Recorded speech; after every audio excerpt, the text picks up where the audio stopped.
Hello everyone, welcome to ClassPix Academy. ClassPix Academy ফালৰ পৰা আপোনালোক সকলোকে স্বাগতম জনাইছো। আজিৰ ভিডিঅ'ত আমি ডিসকাস কৰিম আজি হৈ যোৱা DHS ৰ পৰীক্ষাৰ প্ৰশ্ন কাকত আৰু তাৰ শুদ্ধ উত্তৰৰ বিষয়ে। সো গতিকে আপোনালোকে যদি DHS ৰ পৰীক্ষাত এপিয়াৰ হৈছিলে তেন্তে ভিডিঅ'টো প্ৰথমৰ পৰা শেষলৈকে চাই থাকিব। গ্ৰেড 4 পৰীক্ষাৰ প্ৰশ্ন কাকতৰ বিষয়ে আমি ডিসকাস কৰিম। সো গতিকে গ্ৰেড 3 এসপাৰেন্ট সকলে এটা আইডিয়া ল'ব পাৰে যে এই ধৰণৰ কোৱেশ্চন কিন্তু গ্ৰেড 3 ত অহাৰ সম্ভাৱনা আছে। সো গতিকে আমাৰ এজন এসপাৰেন্টছে আজি পৰীক্ষাত এপিয়াৰ হৈছিলে আৰু তাৱে আমালৈ কোৱেশ্চনটো পঠাইছে। সো গতিকে আমি প্ৰথমৰ পৰা শেষলৈকে গোটেই কোৱেশ্চনটো ডিসকাস কৰিম আৰু এনালাইজ কৰিম। সো গতিকে আপোনালোকে ভিডিঅ'টো প্ৰথমৰ পৰা শেষলৈকে চাই থাকিব আৰু ডেফিনেটলি কমেন্টত জনাব যে আপোনালোকে কিমানটা কাৰেক্ট কৰিলে। ওকে, সো এক নম্বৰ কোৱেশ্চন ইয়াতে আছে যে which is the most populous country of the world, অৰ্থাৎ পৃথিৱীৰ আটাইতকৈ জনবহুল দেশ। ইয়াৰ সম্পূৰ্ণ শুদ্ধ উত্তৰ হ'ব অপচন এ চাইনা। ওকে, সো গতিকে আপোনালোকৰ পৰীক্ষাৰ বুকলেট নাম্বাৰ হিচাপে হয়তো অপশনবোৰ ডিফাৰেণ্ট থাকিব পাৰে। সো গতিকে আপোনালোকে কাৰেক্ট এনসাৰটো চাব, অপশনটো নাচাব, ঠিক আছে। সো অপশনটো আমাৰ ABCD বেলেগ বেলেগ থাকিব পাৰে, কাৰেক্ট মই উত্তৰটো কৈ যাম। ওকে, তো 2 নম্বৰ প্ৰশ্নৰ উত্তৰটো হ'ব 2 নম্বৰ প্ৰশ্নটো এনেকুৱা আছে, what is the capital of Sri Lanka. তো শ্ৰীলংকাৰ ৰাজধানী হ'ব কলম্বো। ওকে, দেন 3 নম্বৰ কুৱেশ্যনটো আমাৰ এনেকুৱা আছে যে who among the following was the first woman to receive Bharat Ratna. So Bharat Ratna পোৱা প্ৰথম মহিলাগৰাকী হৈছে ইন্দিৰা গান্ধী। ওকে, সো ইন্দিৰা গান্ধী হ'ব ইয়াৰ সম্পূৰ্ণ শুদ্ধ উত্তৰ। তাৰ পিছত 4 নম্বৰ কুৱেশ্যনটো আমাৰ এনেকুৱা আছিলে। তো 4 নম্বৰ কুৱেশ্যনটো আছিলে ডিসকভাৰী অফ ইণ্ডিয়া কিতাপখনৰ ৰচয়িতা কোন। সো ডিসকভাৰী অফ ইণ্ডিয়া লিখিছিলে কোনে লিখিছিলে? Pandit Jawaharlal Nehru. Option B is the correct answer. 4 number কুৱেশ্যনৰ জৱাহৰলাল নেহেৰু হ'ব শুদ্ধ উত্তৰ। ওকে, তাৰ পিছত কুৱেশ্যন নম্বৰ আমাৰ 5 নম্বৰ কুৱেশ্যন, মহাকাশত অৱস্থান কৰা প্ৰথমজন মানৱ কোন আছিল? So option C is the correct answer, Yuri Gagarin. Okay, so option C is the correct answer for the question number 5। Okay, তাৰ পিছত 6 নম্বৰ কুৱেশ্যনৰ এনসাৰ হ'ব শুদ্ধ উত্তৰ হ'ব যে who was the founder of Sikh religion, অৰ্থাৎ শিখিজম বা শিখ ধৰ্মৰ প্ৰতিষ্ঠাপক কোন আছিল? Guru Nanak. Okay, so Guru Nanak is the correct answer. Now question number 7।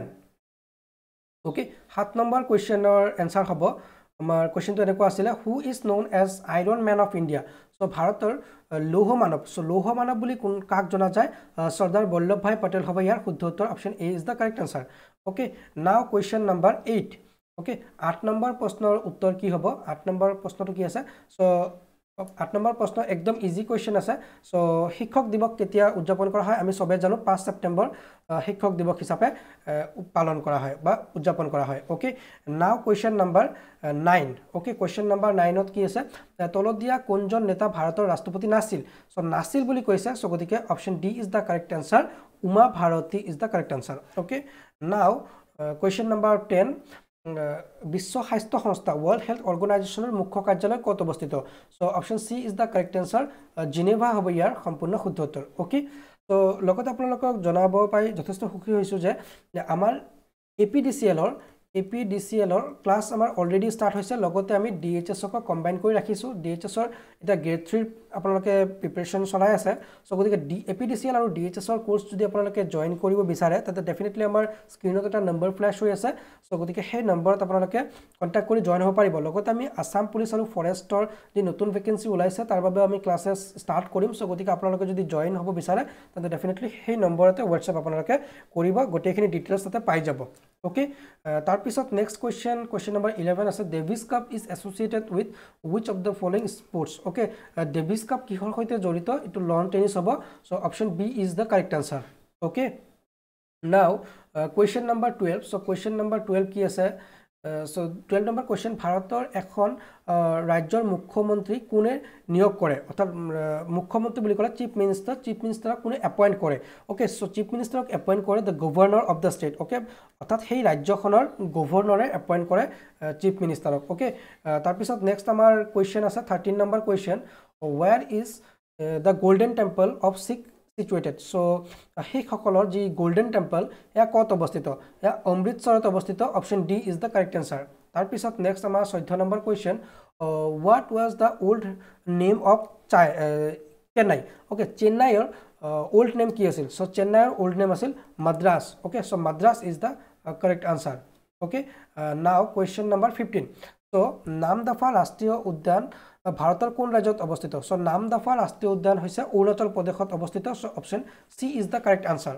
Okay, now question number 16 number প্ৰশ্ন এনেকুৱা আহিছিলে so who was the last Mughal emperor অৰ্থাৎ মোগল সাম্ৰাজ্যৰ শেষৰজন সম্ৰাট কোন আছিল okay so শেষৰজন সম্ৰাট আছিল বাহাদুৰ শাহ জাফৰ বা দ্বিতীয় বাহাদুৰ শাহ option D is the correct answer okay now question number 17 who established the Maurya dynasty okay অর্থাৎ মৌর্য সাম্রাজ্য কোনে প্রতিষ্ঠা কৰিছিল বা মৌৰ্য বংশ কোনে প্ৰতিষ্ঠা কৰিছিল সো চন্দ্ৰগুপ্ত মৌৰ্য হ'ব ইয়াৰ সম্পূৰ্ণ শুদ্ধ উত্তৰ option A is the correct answer okay so ধনানন্দক হত্যা কৰাৰ পিছত কিন্তু চন্দ্ৰগুপ্ত মৌৰ্যই মৌৰ্য বংশ প্ৰতিষ্ঠা কৰিছে সো আমাৰ এটা কমপ্লিট ভিডিও আছে ইন্ডিয়ান হিষ্ট্ৰি ম্যাৰাথন সো গতিকে আপোনালোকে সেই ভিডিওটো এবাৰ চাব পাৰে ইন্ডিয়ান হিষ্ট্ৰি ম্যাৰাথন আছে তাৰ পিছত আসাম হিষ্ট্ৰি ম্যাৰাথন ভিডিও আছে সো গতিকে সেই ক্লাসেছবোৰ কিন্তু very very important okay so আপোনালোকে ডেফিনেটলি আমাৰ সেই ভিডিওবোৰ চাব হিষ্ট্ৰি প্লেলিষ্ট আছে তাৰপিছত next 80 number question during whose rule did Chinese pilgrims Huinsang visited India so এই question বৰ তাতে গতি মই ডিসকাস কৰিছো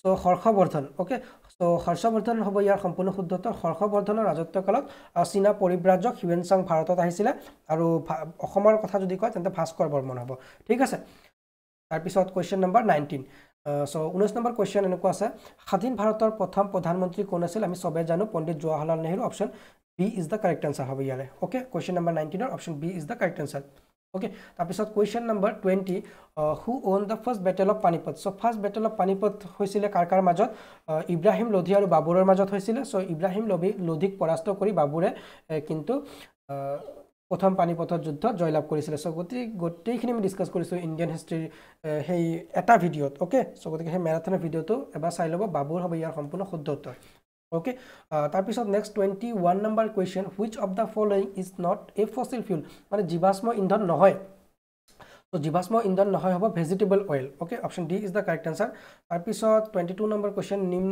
নিম্নলিখিত কোনটো দহন প্ৰক্ৰিয়াৰ বাবে অপৰিহাৰ্য মানে একদম মানে এসেনশিয়াল ফৰ কম্বাশন মানে জুই জ্বলিবলৈ বা কম্বাশন হ'বলৈ হলে কোনটো গ্যাস একচুয়ালি ইয়াতে এসেনশিয়াল হয় সো অক্সিজেন হ'ব ইয়াৰ সম্পূৰ্ণ শুদ্ধ উত্তৰ option A is the correct answer for question number 22 okay now question number 23 so 23 number question আছে কি এটা জীবকোষত নিউক্লিয়াছৰ তলত দিয়া কোনটো থাকে so ribosome is the correct answer okay তাৰ পিছত 24 number question তলৰ দিয়া কোনটো স্ত্ৰী জনন অংগ নহয় so স্ত্ৰী জনন অংগ নহয় হ'ব ইয়াৰ নহয় বুলি কৈছে is not বুলি কৈছে তেন্তে হ'ব breast okay so breast হ'ব ইয়াৰ সম্পূৰ্ণ শুদ্ধ উত্তৰ so আমাৰ এসপিৰেন্স জন ইয়াতে সাগে বি টু টিক কৰিছে so গতিকে বি নহব ইয়াতে breast টো হ'ব ইয়াৰ correct answer okay all right now 25 number question so ইয়াতে কৈছে যে তলৰ কোনটো হসা okay so ইয়াতে হসা বুলি ক'লে sound cannot travel in vacuum অৰ্থাৎ মানে বায়ুখণ্ডৰ মাধ্যমৰ মাজেৰে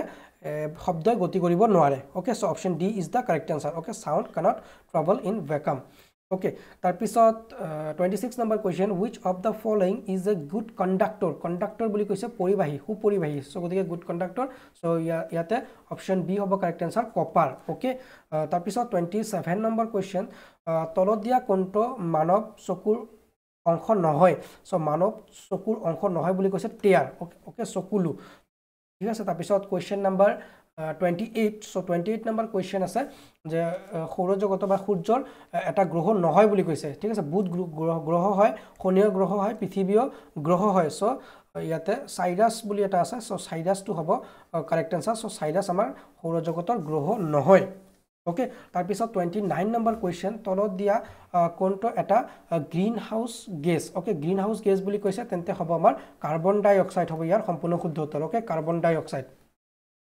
তাৰপিছত 30 number question which of the following is a synthetic fiber অৰ্থাৎ synthetic fiber বুলি ক'লে কৃত্ৰিম সুতা বুলি কৈছে তেন্তে ৰেয়ন হ'ব ইয়াৰ সম্পূৰ্ণ শুদ্ধ উত্তৰ okay তাৰপিছত 31 number question ইয়াতে বুলি কৈছে synonyms of affection or synonyms of love okay option B is the correct answer then 32 number question কি আছে চাও he could not dash his homework properly so ইয়াতে could not completed হ'ব okay could not completed his homework properly হ'ব okay তাৰ পিছত 33 number question কি আছে 33 number question আছে ইয়াতে complete the following english প্ৰভাৱৰ সৈতে এটো কমপ্লিট কৰিব দিছে so আমি প্ৰায় ইউজ কৰি থাকোঁ এটা ৱৰ্ড যেনেকৈ এটা sentence actually an apple a day keeps away doctor okay keep the doctor away বা কিপছ আৱে ডক্টৰ এনেকুৱা চ' গতিকে ইয়াতে এপেলটো ইউজ হ'ব অ'কে এই খালী ঠাইত অৰ্থাৎ ব্লেংকছত আমাৰ কি হ'ব এপেল ইউজ হ'ব okay now 34 number question okay so 34 number question আমাৰ কি আছে breed or opposite gender বুলি কৈছে তেন্তে অপচন সি হ'ব ইয়াৰ correct answer groom okay so 34 number or breed or opposite groom হ'ব তাৰ পিছত 35 number what is the past tense of drive or past tense হ'ব drove d r o v e drove okay then question number 36 okay so 36 or question কি আছে চাও so ইয়াতে she has been waiting since 5 o'clock okay since 5 o'clock তাৰ পিছত next আমাৰ কি আছে what is a group of lion is called pride pride হ'ব okay so pride হ'ব ইয়াৰ সম্পূৰ্ণ শুদ্ধ উত্তৰ তাৰ পিছত a person who cut and sell meat is called অৰ্থাৎ যিজনে মাংস কাটে আৰু বিক্ৰী কৰে তাক কি বুলি কয় বুচাৰ বুলি কোৱা হয় option B is the correct answer okay option b is the correct b u t c h e r বুচাৰ হ'ব ইয়াৰ সম্পূৰ্ণ শুদ্ধ উত্তৰ then 39 number question which one of the following is correct তলৰ কোনটো কাৰেক্ট বুলি কৈছে সো আমি এইটো কোৱেশ্চন আপোনালোকলৈ এৰিছো সো আপোনালোকে কি কোৱেশ্চনটো ইয়াৰ উত্তৰটো কি দিছে হেতু কমেন্টত জনাব আৰু ইয়াৰ কাৰেক্ট আনসাৰ কি হয় হেতু জনাব ঠিক আছে সো গতিকে এটো আপোনালোকলৈ এৰিছো সো এটা কোৱেশ্চন সো এটো আপোনালোকে আনসাৰটো কৰিব তাৰ পিছত 40 নম্বৰ কোৱেশ্চনটো কি so what is the house of dog called so মানে ডগ যেটো ঘৰত থাকে তাক কি বুলি কোৱা হয় কেনেল বুলি কোৱা হয় okay KENNEL okay kennel alright so গতিকে 40টা কোৱেশ্চন আমি ডিসকাস কৰিলো লগতে এতিয়া ম্যাথছৰ কোৱেশ্চন আছে 10টা so গতিকে এই ম্যাথছৰ কোৱেশ্চনবোৰ আমি নেক্সট এটা ভিডিওত আপোনালোকলৈ আগবঢ়াম সো ম্যাথছত অলপ ডিসকাস কৰিব লাগে ভিডিওটো দীঘলীয়া হ'ব সো আপোনালোকে যদি ম্যাথছৰ কোৱেশ্চনবোৰ বিচাৰিছে তেন্তে ডেফিনেটলি আমাক কমেন্টত জনাব যে হয় স্যাৰ ম্যাথছৰ কোৱেশ্চন কিটা সলিউশন কৰি দিব লাগে আৰু ইয়াৰ বেস্ট টেকনিক কি হ'ব বা শৰ্টকাট ইউজ কৰিব পাৰি নেকি বা একচুয়াল প্ৰসেসটো কেনেকুৱা হেতু দেখাই দিব লাগে সো মই ডেফিনেটলি নেক্সট এটা ভিডিও বনাই হেতু আপোনালোকলৈ আগবঢ়াম ওকে সো ম্যাথছ কোৱেশ্চনটো আপোনালোকলৈ আগবঢ়াম সো গতিকে আশা কৰিছো ভিডিওটো আপোনালোকক উপকৃত কৰিছে যদি ভাল লাগিছে ডেফিনেটলি লাইক এটা কৰিব আৰু আমাৰ নেক্সট ভিডিও পাবলৈ আমাৰ চেনেল সাবস্ক্ৰাইব কৰি বেল আইকন প্ৰেছ কৰি ৰাখিব আৰু যদি আপুনি অলৰেডি আমাৰ চেনেল সাবস্ক্ৰাইব কৰিছে তাৰ বাবে অসংখ্য ধন্যবাদ আৰু লগতে আপোনালোকে যদি আমাৰ APDCL ৰ ক্লাছ জয়েন কৰিব বিচাৰিছে APDCL প্লাস DHS আৰু লগতে আমি যি নতুন কোৰ্স লঞ্চ কৰি আছো সেই ক্লাसेसবোৰ জয়েন কৰিব বিচাৰিছে তেন্তে ডেফিনেটলি আমাক WhatsApp কৰিব 7099736363 নম্বৰত ওকে তো আজি ভিডিও মই ইমানতে সামৰিছো thanks for watching Classpix Academy once again